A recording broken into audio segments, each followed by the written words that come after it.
There are mathematical truths our brains simply refuse to accept. Take the claim that 0.999 repeating is exactly equal to 1. You might think it's just infinitely close, but for two numbers to be different, there must be some space between them. What's the difference here? An infinite number of zeros followed by a 1? The problem is, infinity has no end where that 1 could fit, so the space doesn't exist. Algebraically, if 1/3 is 0.3 repeating, multiplying both sides by 3 gives 1 equals 0.9 repeating. They aren't different numbers, just two names for the exact same point. We all know the rule: you cannot divide by 0. But why? The answer lies in what division actually is, multiplication in reverse. 12 divided by 3 is asking, what number times 3 equals 12? The answer is 4. But 12 divided by 0 asks for a number that multiplied by 0 gives 12. That's impossible. And if you divide 0 by 0, literally any number works. If you look at the graph of 1 divided by x, approaching 0 from the right shoots up to positive infinity, while the left plunges to negative infinity. They don't agree on a destination. Dividing by 0 simply stops being a well-defined function. Sometimes intuition breaks down even in everyday life.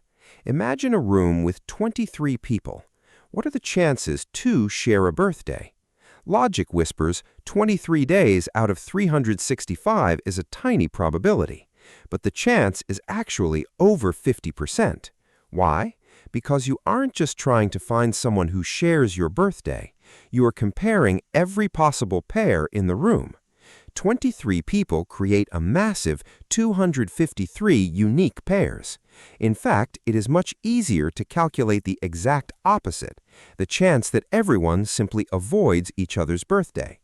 As you multiply those fractions, the probability of no matches drops surprisingly fast. Our mind expects linear growth, but pairs grow geometrically, increasing the match probability extremely fast. Preserving mathematical patterns explains rules we learn in school. Why is a negative times a negative a positive? Look at this pattern. 3 times -2 is -6. 2 gives -4. 1 gives -2. 0 gives 0. Every time the left number decreases by 1, the result increases by exactly 2. For this perfect pattern to survive below 0, the next step, -1 times -2, must be +2. Geometrically, multiplying by -1 is like a 180-degree flip on the number line. Doing it twice spins you right back to the positive side. This consistency also explains why 0 factorial equals 1. Following the pattern backwards, 4 factorial to 3 factorial means dividing by 4. 3 to 2 is dividing by 3. To get 0 factorial, you divide 1 factorial by 1.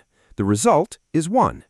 In combinatorics, how many ways can you arrange 0 objects? Exactly one way, by doing absolutely nothing. This brings us to 0 to the power of 0.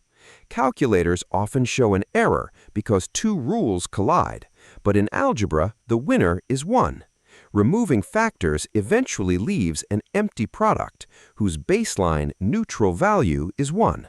Without this agreement, important formulas like power series would completely break down at the origin. Math chooses definitions that keep fundamental patterns intact. But what happens when we push these patterns to absolute limits? Imagine the infinite sum of all natural numbers, 1 plus 2 plus 3, forever. Common sense says this runs to infinity. But in a higher abstract world of mathematics, if we run this series through a process called analytic continuation, we get a completely absurd value, -1/12. This isn't a sum like adding apples. It's the mathematical shadow of a divergent series, a shadow so real, physicists use it to calculate actual forces in quantum mechanics. Mathematics wasn't made to confirm everyday expectations. It exists to show us the fundamental structures of logic, the deep, hidden laws holding the universe together, structures that our intuition could never imagine without its precision. Thank you for watching.